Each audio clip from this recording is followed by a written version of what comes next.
দাবি মেনে নেওয়ার আশ্বাসে আন্দোলন প্রত্যাহার করেছে জগন্নাথ বিশ্ববিদ্যালয়ের শিক্ষক শিক্ষার্থীরা। আগামীকাল শনিবার থেকে বিশ্ববিদ্যালয়ের সব কার্যক্রম চলবে। আজ শুক্রবার রাত ৮টার দিকে কাকরাইল মোড়ে জবি শিক্ষক সমিতির সাধারণ সম্পাদক অধ্যাপক রইসুদ্দিন এ তথ্য জানান।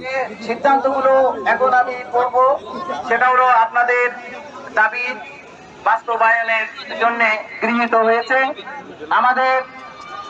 আমার পাশে যে আমাদের মাননীয় স্যার আছেন এবং মাননীয় সদস্য আছেন, আপনারা যেরকম রাস্তায় অনেক কষ্ট করেছেন, আন্দোলন করেছেন, ঠিক সেভাবেই স্যারেরা বিভিন্ন জায়গাতে গত দুদিন অপরিসীম কষ্ট করে আমাদের এই ফলাফল এনে দিয়েছেন। আমরা সশস্ত্র চিত্তে জগন্নাথ বিশ্ববিদ্যালয়ের পক্ষ থেকে, সকল শিক্ষক ছাত্রছাত্রীদের পক্ষ থেকে ওনাদেরকে আমাদের প্রাণ ঢালা কৃতজ্ঞতা জানাচ্ছি।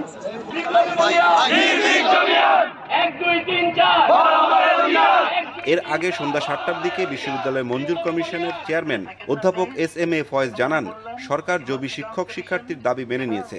জগন্নাথ বিশ্ববিদ্যালয় একটা পরিবারের অংশ, সেভাবেই আমরা কাজ করব।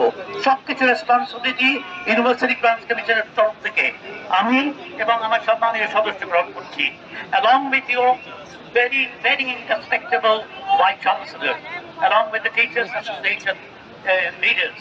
So we shall work together, inshallah. আমরা কামিয়াব হব।